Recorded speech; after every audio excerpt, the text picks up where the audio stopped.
Bismillahirrahmanirrahim. Assalamualaikum warahmatullahi wabarakatuh. Waalaikumsalam. Alhamdulillah, nahmaduhu wa nasta'inuhu wa nastaghfiruh wa na'udzu billahi min shururi anfusina wa min sayyiati a'malina. May yahdihillahu fala mudilla lahu wa man yudlil fala hadiya lahu. Asyhadu an la ilaha illallah wa la syarika lahu wa asyhadu anna Muhammadan abduhu wa rasuluh. Ya ayyuhallazina amanu taqullaha haqqa tuqatih wa la tamutunna illa wa antum muslimun. Ya ayuhan nasu taqu rabbakum alladzi khalaqakum min nafsin wahidah wa khalaqa minha zawjaha wa bassa minhuma rijalan katsiran wa nisaa. Wattaqullaha alladzi tasaaluna bihi wal arham innallaha kana 'alaykum raqiba. Ya ayyuhallazina amanu taqullaha wa qulu qawlan sadida yuslih lakum a'malakum wa yaghfir lakum dhunubakum wa may yuti' Allaha wa rasulahu faqad faza fawzan 'aziman. Amma ba'du fa inna asdaqal hadits kitabullah wa khairal hadi hadi Muhammad sallallahu alaihi wasallam. Wa sharral umuri muhdatsatuha fa inna kulla muhdatsatin bid'ah wa kulla bid'atin dhalalah wa kulla dhalalatin finnar. Kita masih tafsir Al-Fatihah ya. Sudah sampai penjelasan mengenai hadis yang khusus tentang Al-Fatihah terdiri dari beberapa hal. Yang pertama tuh disebutkan dalam hadis tersebut kata sholat, dan maksudnya adalah bacaan seperti firman Allah dalam surat Al-Isra ya, itu sudah. Sekarang poin kedua, diharuskan, yang pertama tadi itu sholat diharuskan membaca Al-Fatihah. Yang kedua dalam sholat, jika seorang tidak membaca Al-Fatihah maka sholatnya tidak sah. Ini adalah pendapat Imam Malik, Imam Asy-Syafi'i, Imam Ahmad bin Hambal, dan para sahabat mereka serta jumhur ulama. Jadi kuat ya. Hanya Abu Hanifah aja yang enggak mengikuti ini gitu kan ya. Jadi enggak, ini ulama. Ya, ulama. Kalau mutawatir itu hadis ya, hadis banyak yang meriwayatkan. Kalau ini kan fikih ya, jadi pendapat ulama. Ya, nah Abu Hanifah nggak berpendapat gitu, karena dia ngikutin imam kan gitu. Makmum nggak perlu. Gitu. Sedangkan pendapat mereka ini didasarkan pada hadis yang disebutkan sebelumnya, di mana Rasulullah SAW bersabda, "Man sholla sholatan lam yaqra fiha bi ummil Qur'an fahiya hidaj." Ya. Barang siapa yang mengajarkan sholat lalu ia tidak membaca umul kitab di dalamnya, maka sholatnya tidak sempurna. Hadis riwayat Muslim, At-Tirmizi, dan Nasai, Abu Daud dari Abu Hurairah radhiyallahu anhu dari Nabi sallallahu alaihi wasallam. Dari ini kata kita baca Al-Fatihah maka sholatnya tidak sempurna. Selain itu mereka juga berdalil dengan sebuah hadis yang terdapat dalam kitab Sahih Al-Bukhari dan Sahih Muslim dari Az-Zuhri, dari Mahmud bin Azrabi, dari Ubadah bin As-Samit. Ia berkata Rasulullah sallallahu alaihi wasallam bersabda, tidak sah sholat bagi orang yang tidak membaca Al-Fatihah, tidak membaca Fatihatul Kitab, ya, jadi tidak sah sholatnya. Berdasarkan hadis Nabi, la sholata liman lam yaqra bi Fatihatil Kitab. Dan diriwayatkan dalam Sahih Ibnu Uzaimah dan Sahih Ibnu Hibban dari Abu Hurairah radhiyallahu anhu, Rasulullah SAW bersabda, ya, tidak sah sholat yang di dalamnya tidak dibacakan umul Quran. Itu banyak ini ya hadisnya. Hadis wajib Fatihah ya. Bukan lagi wajib, orang nggak sah sholatnya kalau nggak baca itu. Berarti rukun itu, rukun. Ya. Tidak sah sholat yang di dalamnya tidak dibacakan umul Quran. Al-Fatihah itu kan Quran kan. Hadis-hadis mengenai hal ini sangat banyak dan terlalu panjang jika kami kemukakan di sini tentang perdebatan mereka dan kami telah kemukakan pendapat mereka masing-masing dalam hal ini. Kemudian Imam Asy-Syafi'i, Imam Asy-Syafi'i dan sekelompok ulama berpendapat bahwa bacaan Al-Fatihah wajib dilakukan pada setiap rakaat dalam sholat. Sedang ulama lainnya menyatakan bacaan Al-Fatihah itu hanya pada sebagian besar rakaat. Inilah para ulama ya.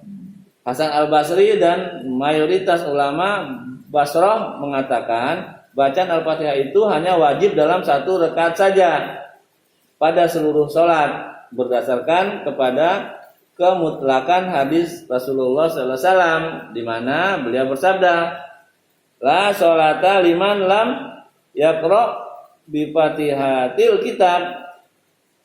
Hadisnya umum menurut mereka ya. Tidak sah sholat bagi orang yang tidak membaca Fatihatul kitab. Sedangkan Abu Hanifah, nah ya, tadi dia nggak ada dalam sini kan Abu Hanifah, Imam Syafi'i, Imam Malik, Ahmad ya. Sedangkan Abu Hanifah dan para sahabat Ats-Tsauri serta Al-Auza'i berpendapat bacaan Al-Fatihah itu bukan satu hal yang ditentukan atau diwajibkan. Ya kan? Maka jika seorang membaca selain Al-Fatihah maka ia tetap mendapatkan pahala. Hal itu berdasarkan pada firman Allah dalam surat Al-Muzammil ya. Faqra'u ma tayassara minal Qur'an. Jadi katanya bacalah olehmu apa yang mudah bagimu dari Al-Qur'an. Apa aja berarti bisa selain Al-Fatihah. Memang Al-Fatihah yang paling mudah. Ini pendapat Abu Hanifah. Tapi jumhur ulama wajibkannya. Nah, gitu. Kalau ini bebas sama ini Quran ya. Iya. Pak yang penting bacakanlah Quran. Dia dalilnya ke Al-Quran kan? Dalilnya Al-Quran. Gitu. Al-Quran kan lebih kuat sebenarnya dari mereka gitu. Bukan itu yang mudah kan? Iya, yang mudah bagimu apa aja. Apa aja. Kulhu misalnya kan. Gitu. Tapi Al-Fatihah itu udah paling mudah sebenarnya. Gitu. Ya. Al-Muzammil ayat 20. Tapi sama-sama kuat juga ya, itu dari Quran semua ya. Iya, ini dari Quran, ini dari hadis. Oh, itu dari hadis yang wajibkan Nabi. Nabi. Ya, barang siapa mengerjakan sholat lalu ia tidak membaca Ummul Kitab di dalamnya maka sholatnya tidak sempurna. Tidak sempurna berarti Quran kan Al-Muzammil kan. Al-Muzammil, ayat 20. Gitu. Katanya, maka bacalah olehmu apa yang mudah bagimu dari Al-Qur'an. Jadi bukan suatu ketentuan atau diwajibkan gitu menurut dia Al-Fatihah ya gitu. Makanya dia tidak masuk dalam sini tadi jumhur. Tapi kita ikut jumhur dong ya kan yang banyak ya gitu. Tapi artinya ada perbedaan di situ ya para ulama. Itu yang kedua. Sekarang yang ketiga ya. Apakah makmum juga berkewajiban membaca Al-Fatihah? Mengenai hal ini terdapat 3 pendapat di kalangan para ulama. Ya. Kalau imam menurut jumhur wajib, ya kan? Sedangkan makmum, ini ada 3 pendapat. Ya. Pendapat yang pertama, setiap makmum tetap kewajiban membaca Al-Fatihah sebagaimana imam. Hal itu didasarkan kepada keumuman hadis di atas tadi, hadis ini. Hadis ya, Al-Quran. Tadi hadis Nabi. Kemudian yang kedua, pendapat kedua, tidak ada kewajiban membaca Al-Fatihah atau surat lainnya bagi makmum sama sekali, baik dalam sholat jahar atau bacaan yang dikeraskan maupun sholat sir ya yang tidak dikeraskan. Hal itu didasarkan kepada hadis yang diriwayatkan Imam Ahmad bin Hambal dalam kitab Al-Musnad dari Jabir bin Abdullah bahwa Nabi Sallallahu Alaihi Wasallam bersabda, ya, man kana lahu imamun fakiraatul imamilahu qiraah. Ya. Barang siapa sholat bersama seorang imam, maka bacaan imam itu adalah bacaan untuk makmum juga. Nah, ini berdalil dengan ini nih, ya gitu. Pendapat yang kedua, gitu. Namun hadis ini memiliki kelemahan dalam isnadnya dan diriwayatkan oleh Imam Malik dari Wahab bin Kaisan dari Jabir, juga diriwayatkan dari beberapa jalan namun tidak satu pun yang berasal dari Nabi sallallahu alaihi wasallam. Wallahu a'lam. Jadi hadis ini tidak ada yang berdasarkan dari Nabi ya, berarti kan nggak kuat kan gitu. Pendapat yang kedua ya nggak perlu baca Al-Fatihah ya. Karena kalau imam baca kita dengerin, berarti kan nyimak tuh. Gitu. Dengarkanlah bacaan imam. Itu termasuk gitu kan. Dia termasuk baca menurut pendapat yang kedua. Kalau pendapat tadi nggak sah, ya kan? Asalkan hadis ini tadi. Nah, sekarang, nah hadis yang pendapat kedua tadi itu, ya dianggap lemah di situ, ya karena dari beberapa jalan, namun tidak satupun yang berasal dari Nabi. Jadi dalam sahabat mungkin ya. Ini nggak dijelasin sih. Yang ketiga, pendapat yang ketiga, Al-Fatihah wajib dibaca oleh makmum dalam sholat sir dan tidak wajib baginya membaca dalam sholat jahar. Hal itu sebagaimana yang telah ditegaskan dalam kitab Sahih Muslim dari Abu Musa al-Asy'ari.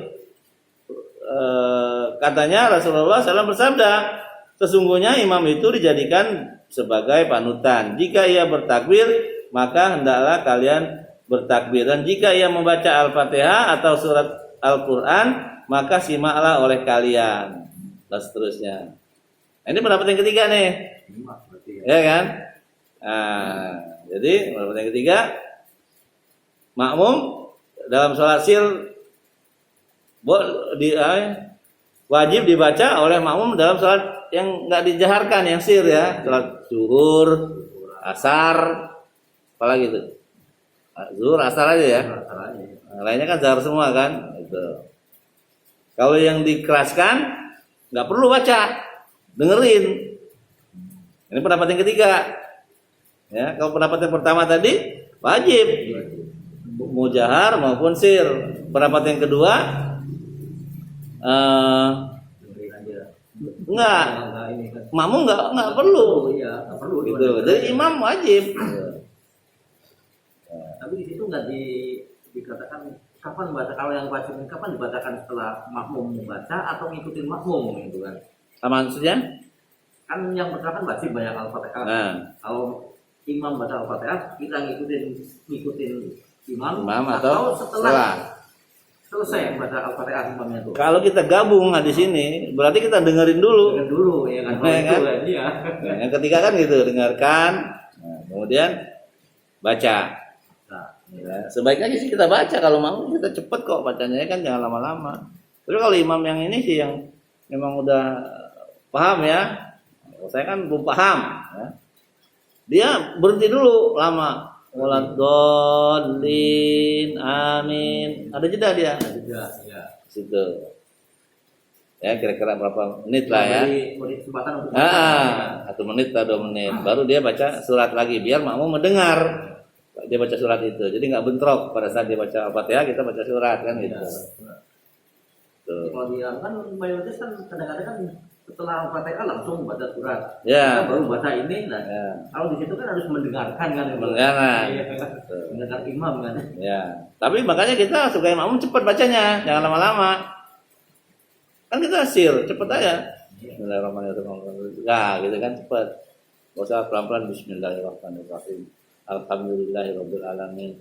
Ar-Rahmanir-Rahim. Jadi lama kan gitu. Tapi di sini memang ya, kalau kita banyak yang mengatakan keluar dia imam baca surat baru Bismillahirrahmanirrahim. Nah, harusnya pada saat amin, ya kan? Imam jeda sebentar, makmum baca tuh Fatihah. Nah, kadang-kadang bentrok ini. Nah, karena imamnya terlalu cepat ya, bisa juga. Tahu-tahu dia udah baca surat gitu kan. Yang sering terjadi kan begitu. Iya, yang terjadi. Demikian pula diriwayatkan oleh para penyusun kitab As-Sunan, yaitu Abu Daud, An-Nasai dan Ibnu Majah yang berasal dari Abu Hurairah radhiyallahu anhu. Nabi SAW bersabda, jika imam membaca Al-Fatihah atau surat Al-Quran, maka simaklah oleh kalian. Ya kan? Hadis ini telah dinyatakan sahih oleh Muslim bin Hajjaj.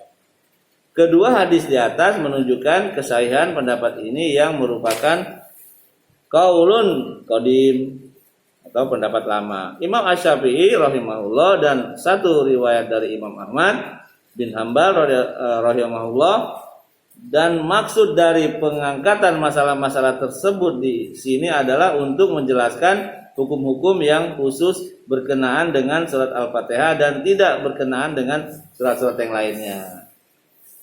Jadi nggak termasuk surat yang lain nih. Jadi Al-Fatihah aja nih yang dibahas gitu kan. Apakah wajib, apakah enggak ya. Itu bagi makmum bagaimana kan gitu. Itu dijelasin semua kan. Untuk kita orang awam ya kita baca aja Al-Fatihah karena kita berdasarkan hadis ini tidak sah sholatnya kalau nggak baca Al-Fatihah ya. Walaupun kita sudah menyimak ya, terkecuali kita masbuk. Nah, gitu kan. Jadi kita takbir aja, Akbar ya kan. Dengerin. Kalau dia langsung ruku, kita ruku. Gitu. Kalau kita masih sempat baca Al-Fatihah, baca Al-Fatihah nggak apa-apa. Sempat. Masih sempat. Walaupun di waktu imam udah baca surat, kita baca Fatihah. Nggak apa-apa kan kita takbir nih. Allahu Akbar ya, doa kita yang singkat ya. Terus baca Al-Fatihah. Tuh. Kalau doa kita kan sunnah, tapi bagus juga dikerjakan. Bentar aja kan. Bisa juga Allahumma anta rabbi kan misalnya gitu. Tuh, ya.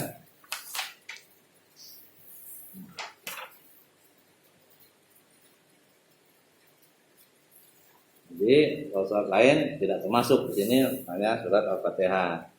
Terjadi hilafnya di situ ya, terjadi perbedaan. Tapi semuanya dengan dalil kan gitu loh. Ada Ya kan? semuanya. Nah, kalau gini kan nggak apa-apa, dengan dalil ada dalilnya gitu. Berdasarkan Al-Qur'an, hadis Nabi ya kan gitu. Cuman tadi yang nggak perlu diperdebatkan ya. nggak perlu diperdebatkan. Tapi kan kita sebagai pelajar kita tahu ilmu kan, berarti kita nggak boleh nyalain orang itu loh maksudnya. Sama juga orang-orang yang habis takbir, Allah Akbar ya, habis ini habis ruku ya, kemudian ada yang begini, ada yang begini, kan gitu. Kalau mazhabnya Imam Malik, Allah Akbar begini dia, baca kita baca Al-Fatihah juga begini, nggak begini, nggak senakep ya. Iya Imam Malik, mazhabnya Imam Malik. Gitu. Kayak di Tanah Suci gitu ya. Ya, ada juga yang begitu. Kan banyak orang kan, ada yang begini juga. Tapi rata-rata orang Arab. Ya, iya mazhabnya Imam Malik itu kan adanya di Mesir itu, di sana di Arab. Kalau Imam Syafi'i kan Indonesia mazhabnya. Iya. Sono nggak pakai, dikali pakai. Walaupun dia dari Mesir ya kalau nggak salah. Tuh. Ya. Tapi sopan kita lah. Tapi semuanya benar ya. Nah, iya makanya semuanya benar. Nah, sekarang ini tafsir isti'azah dan hukum-hukumnya. Allah Subhanahu wa taala berfirman, ya.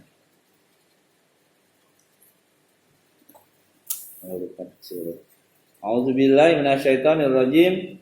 Fa iza qara'tul Qur'ana fasta'iz billahi minasyaitonir rajim. Innahu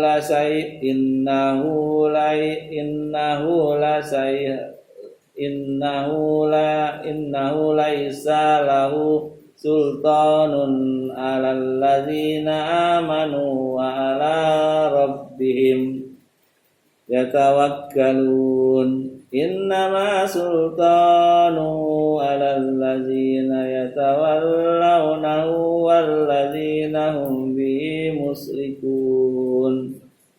Artinya jika kamu membaca Al-Quran, hendaklah kamu minta perlindungan kepada Allah dari syaitan yang terkutuk. Sesungguhnya syaitan itu tidak memiliki kekuasaan atas orang-orang yang beriman dan bertawakal kepada Allah. Sesungguhnya kekuasaan syaitan itu hanyalah atas orang-orang yang mengambilnya menjadi pemimpin dan atas orang-orang yang mempersekutukannya dengan Allah. An-Nahl ayat 98 sampai 100 ya. Lalu surat ke 16 ya.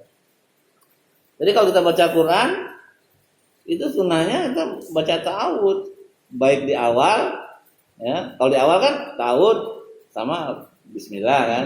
Kalau di tengah kan ta'awud aja. Kita berlindung kepada Allah dari syaitan yang terkutuk itu. Yang masyhur menurut jumhur ulama bahwa isti'azah dilakukan sebelum membaca Al-Quran guna mengusir godaan syaitan. Menurut mereka ayat yang berbunyi Fa'iza qara'tul Quran dan seterusnya itu ya. Jika kamu hendak membaca Al-Quran maka hendaklah kamu minta perlindungan kepada Allah dari syaitan yang terkutuk. Artinya jika kamu hendak membaca sebagaimana firman-nya Iza kumtum ilas sholah dan seterusnya ya. Jika kamu hendak mendirikan sholat maka basuhlah wajah kedua tanganmu ya. Basuhlah wajah dan kedua tanganmu dan ayat seterusnya. Al-Maidah ayat 6. Artinya jika kalian bermaksud mendirikan sholat ya kan baca ta'awud tadi ya.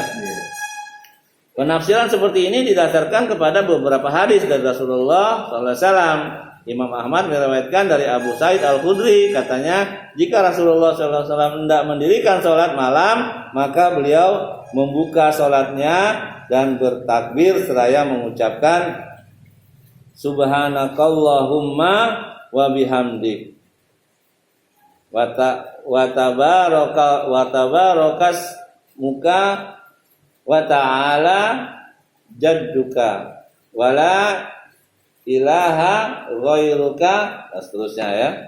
Maha suci engkau ya Allah dan segala puji bagimu, maha agung namamu dan maha tinggi kemuliaanmu. Tidak ada ilah yang hak melainkan engkau. Kemudian beliau mengucapkan la ilaha illallah.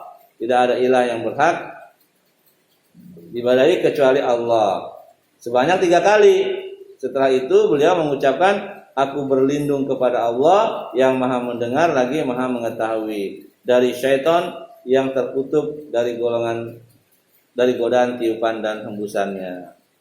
Ini sebelum sholat nih ya. Nah dibacanya ya. Penafsiran itu didasarkan pada hadis Rasulullah SAW ya. Jika Rasulullah hendak mendirikan sholat maka beliau membuka sholatnya dengan bertakbir seraya mengucapkan ini. Berarti takbir langsung, bukan sebelum takbir. Orang-orang kita kan sebelum takbir biasanya kan. Auzubillahi minasyaitonirrajim, baca apa dah nggak tahu nggak jelas ya kan. Baca Anas macam-macam ya. Berlindung kepada Allah maksudnya. Nggak boleh gitu.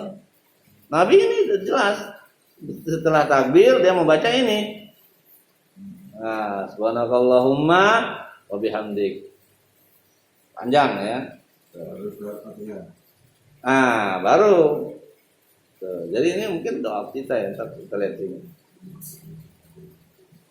Hadis ini diriwayatkan juga oleh 4 penyusun kitab As-Sunan dari riwayat Al-Ja'far bin Sulaiman dari Ali bin Ali Ar-Rifai At-Tirmizi mengatakan bahwa hadis ini merupakan hadis yang paling masyhur dalam masalah ini. Dan kata Al-Hazm kata dalam Al-Hams ditafsirkan sebagai cekikan atau sampai mati. An-nafka ya sebagai kesombongan dan an-nafs sebagai syair ya. Al-Bukhari meriwayatkan dari Sulaiman bin Surat radhiyallahu anhu, ia berkata ada 2 orang yang saling mencela di hadapan Rasulullah SAW dengan sedang kami duduk di hadapan beliau. Salah seorang dari keduanya mencela lainnya dalam keadaan marah dengan wajah yang merah padam. Maka Rasulullah SAW bersabda, Sesungguhnya aku akan mengajarkan suatu kalimat yang jika mengucapkannya niscaya akan hilang semuanya akan hilang semua yang dirasakannya itu. Jika mengucapkan a'udzubillahi minasyaitonir rajim. Ta'awud ya. Kalau marah, tengkar atau debat, ucapan aja itu. A'udzubillahi minasyaitonir rajim gitu kan. Karena itu kan bisa aja pertengkaran itu karena setan kan. Coba aja kita lagi bertengkar, kita ngomong itu berhenti tuh. Coba aja buktiin tuh. Jarang kita ucapan. Hah? Jarang. Karena gitu. Malah emosi. Benar. Iya. Kalau ada Kan hadis Nabi nih ya. Kalau ada petir baru kita Anda setan lagi. Nah, gitu kan. Udah. Selesai itu udah. Karena Tapi orang mau berdebat, Iya. langsung diam. iya pasti deh, coba aja. Coba kita terapin aja. Gitu kan. Kemudian para sahabat berkata kepada orang itu, tidakkah engkau mendengar apa yang disabdakan oleh Rasulullah SAW? Orang itu menyahut, sesungguhnya aku bukanlah orang yang tidak waras. Hadis di atas juga diriwayatkan oleh Imam Muslim, Abu Dawud, dan An-Nasai melalui beberapa jalur sanad dari Al-A'mas. Ini ada catatannya. Catatan jumhur ulama berpendapat bahwa isti'azah itu sunnah hukumnya dan bukan suatu kewajiban, sehingga berdosa bagi orang yang meninggalkannya. Ya. Diriwayatkan dari Imam Malik bahwasanya ia tidak membaca ta'awudz dalam mengerjakan sholat wajib. Malik ya. Ulang ya. Yang pertama tuh jumhur ulama berpendapat bahwa isti'azah itu sunnah hukumnya dan bukan suatu kewajiban. Nah, kalimatnya sunnah. Kalau sunnah kan harusnya nggak dosa kan? Di sini ditulis sehingga berdosa bagi orang yang meninggalkannya. Diriwayatkan dari Imam Malik bahwasanya ia tidak membaca ta'awudz dalam mengerjakan sholat wajib. Jadi sholat ta'awudz itu dilakukan setelah kita iftitah. Nah, setelah kita iftitah kan Allahu Akbar, kita kemudian doa iftitah kan. Nah, terserah doanya mau apa juga boleh. Allahu Akbar kabira boleh. Ya kan? Atau Allahumma ba'id baini boleh, ya kan? Kemudian baru ta'awudz. A'udzubillahi minasyaitonir rajim. Bismillahirrahmanirrahim. Al-Fatihah. Alhamdulillahirabbil alamin seterusnya. Ya, itu di awal saja. Nggak usah di kedua, nggak usah. Tetap Bismillah. Karena kenapa Bismillah? Karena itu berlaku dari ayat kemarin kita doakan. Ada yang dalam bagian ayat, ada yang bukan. Catatan yang kedua dalam kitab Al-Imla, Imam Asy-Syafi'i mengatakan dianjurkan membaca ta'awudz dengan jahar, tetapi jika dibaca dengan sir juga tidak apa-apa. Sedangkan dalam kitab beliau mengatakan diberikan pilihan, boleh membaca ta'awudz, boleh juga tidak. Dan jika orang yang memohon perlindungan itu membaca a'udzubillahi minasyaitonirrajim, maka cukuplah baginya. Ini mudah loh baca ya kan gitu.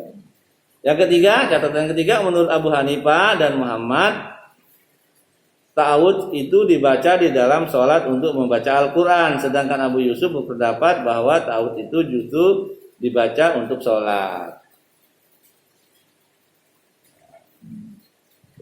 Sebenarnya dua-duanya sama. Sama ya. Berdasarkan hal ini, maka seorang makmum hendaklah membaca ta'awudz dalam sholat Id setelah takbiratul ihram. Oh, ya kan? Tadi saya bilang kita setelah takbiratul ihram ya. Dan sebelum membaca takbir Id, dan menurut jumhur ulama ta'awudz itu dibaca setelah takbir sebelum membaca Al-Fatihah atau surat Al-Qur'an. Takbir baru kalau mau itu juga sunnah juga hukumnya doa iftitah itu, ya kan? Dibaca boleh enggak juga boleh. Kalau dibaca kan kita baca doa juga atau muji Allah kan. Allahu Akbar kabira, alhamdulillah katsira, itu kan memuji Allah semua. Kata Nabi, siapa yang baca doa itu? Ada yang ngaku, ada yang bilang saya Rasulullah. Tadi aku melihat malaikat berebut ingin mengambil amal itu. Allah Akbar kabira, Allahu kabira. Berebut malaikat kata Nabi. Dia dapat wahyu kan.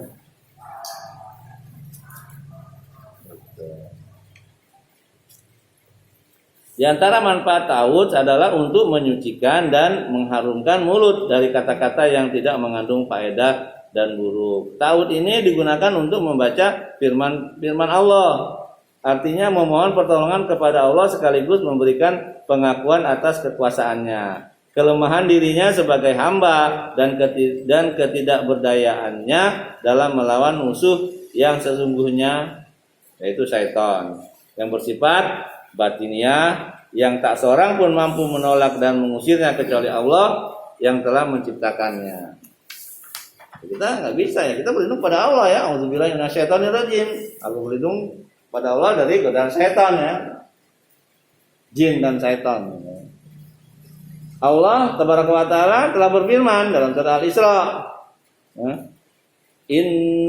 Inna ibadi laisa laka alaihim sultanu wa kafa bi rabbika wakila.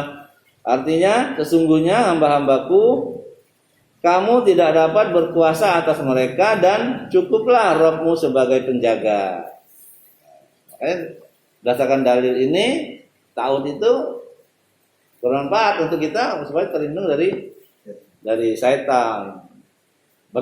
Bagaimana kapan bacanya? Itu tadi setelah takbir ya, gitu. Atau setelah ibtitah, atau pada saat kita membaca Quran. Oh, boleh ya? Iya. Waktu mau baca Fatihah ya? Iya. Pertama kan Bismillahirrahmanirrahim. Nah, itu mungkin takutnya di jahar, di sir. Kalau saya sir kan, Bismillahnya juga saya sir, ya kan gitu. Lalu alhamdulillah kan sirin ya. Iya. Tapi kalau orang yang udah belajar dia baca. Nggak mungkin enggak. Bukan di awal sebelum sholat gitu kan. Dan para malaikat telah turun untuk memerangi musuh-musuh dari kalangan manusia. Barang siapa dibunuh oleh musuh yang bersifat lahiriah yang berasal dari kalangan manusia, maka ia meninggal sebagai syahid. Barang siapa yang dibunuh oleh musuh yang bersifat batiniah, maka sebagai torid atau terusir. Dan barang siapa dikalahkan oleh musuh manusia biasa, maka ia akan mendapatkan pahala. Dan barang siapa dikalahkan oleh musuh batini atau syaitan, maka ia tertipu atau menanggung dosa. Karena syaitan dapat melihat manusia, sedangkan manusia tidak dapat melihatnya. Maka ia memohon perlindungan kepada Rabb yang melihat syaitan, sedang syaitan itu tidak melihatnya. Manusia nggak bisa lihat syaitan bisa gitu. Makanya tapi dia juga nggak berdaya sebenarnya gitu. Kalau kita menyembah dia, nah baru kita terberdaya. Kalau kita nyembah dia, kelihatan beri. Iya, enggak juga. Kita terberdaya. Jadi bisa aja dia menyerupai siapa kan gitu. Kita bisa lihat ya. Bisa lihat kalau kita menyembah dia itu berarti kan sirik kan, dia senang gitu. Muncul aja deh kayak siapa, kayak bapak kita atau kayak kakek gitu. Muncul. Tapi dia nggak bisa menyerupai Nabi, nggak bisa dia gitu.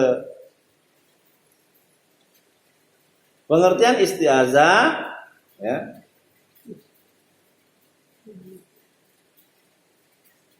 Berarti permohonan perlindungan kepada Allah Tabaraka wa Ta'ala dari kejahatan setiap yang jahat ya.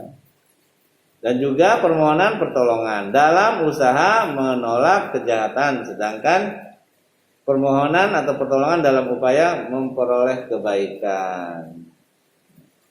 A'udzubillahi minasyaitonirrajim berarti aku mohon perlindungan kepada Allah dari syaitan yang terkutuk agar ia tidak membahayakan diriku dalam urusan agama dan duniaku, atau menghalangiku untuk mengerjakan apa yang telah diperintahkan, atau agar ia tidak menyuruhku mengajarkan apa yang dilarang, karena tidak ada yang mampu mencegah godaan setan itu kecuali Allah.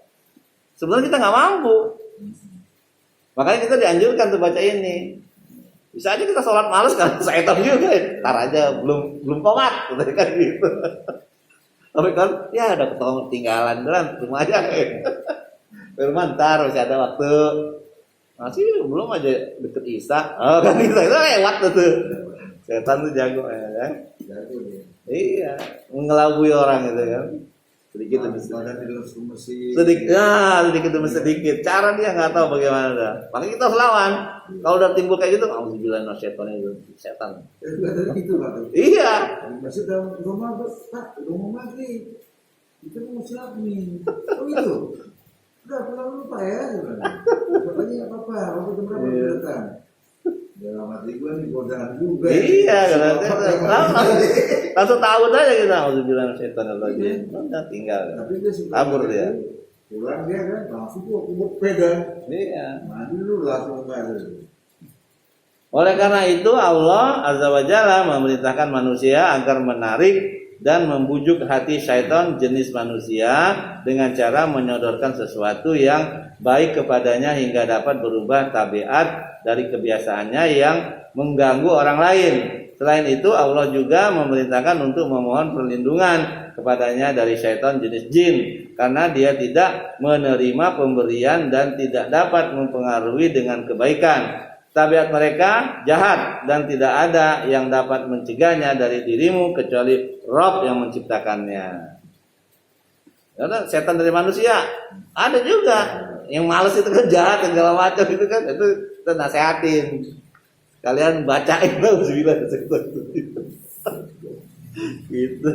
Bacanya Gak apa-apa dalilnya ada kok. Ya kan gitu. Lu bacain gue itu sih, emang gue setan gitu ya? Iya kan? Bukan saya ngusir setan dan tubuhmu gitu. Inilah makna yang terkandung dalam 3 ayat Al-Quran. Pertama firmannya dalam surat Al-A'raf ya. Yang artinya jadilah engkau pemaaf dan suruhlah orang mengerjakan kebaikan dan berpaling dari orang-orang yang bodoh. Makna di atas berkenaan dengan muamalah terhadap musuh dari kalangan manusia. Kemudian Allah berfirman, Subhanahu wa ta'ala berfirman ya, dalam surat Al-A'raf ayat 200. Yang artinya, dan jika kamu ditimpa sesuatu godaan, maka berlindunglah kepada Allah. Sesungguhnya Allah Maha mendengar lagi Maha mengetahui. Itu tentang isti'adzah tadi ya, tentang ta'awudz ya. Maksudnya membaca auzubillahi minasyaitonir rajim gitu kan.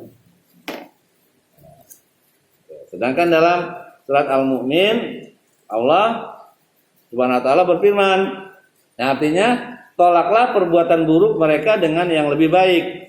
Kami lebih mengetahui apa yang mereka sifatkan dan katakanlah ya Rabbku, aku berlindung kepada Engkau dari bisikan-bisikan syaitan dan aku berlindung pula kepada Engkau ya Rabbku dari kedatangan mereka kepadaku. Al-Mu'minun 96 sampai 98.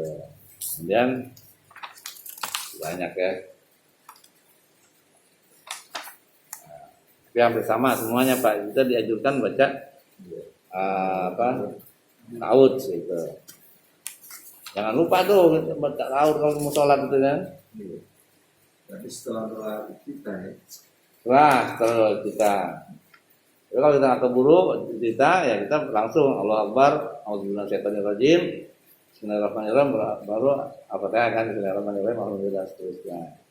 Lalu kita masbuk ya. Tapi kalau masih banyak waktu kita baca ya. Iya, karena doa kita itu yang ada yang memuji Allah, ada yang berdoa. Kalau kita udah Allahumma ba'id baini wa baina, itu kan itu doa semua tuh. Kalau Allah Akbar kabira, itu pujian kepada Allah. Kan gitu. Kalau wajahiyya lillahi ya, hadapkan wajahku, hidupkan matiku, nah itu merendahkan diri kita kepada Allah, bagus tuh gitu. Ya, tadi sudah saya sampaikan, mudah-mudahan ini bermanfaat ya. Apa yang benar datang dari Allah, apa yang salah datang dari saya karena kekurangan saya mohon maaf dan mohon ampun kepada Allah. Subhanallahi bihamdihi, asyhadu an la ilaha illa anta, astaghfiruka wa atubu ilaik. Ini belum bacaan mengenai bacaan basmalah nih Pak.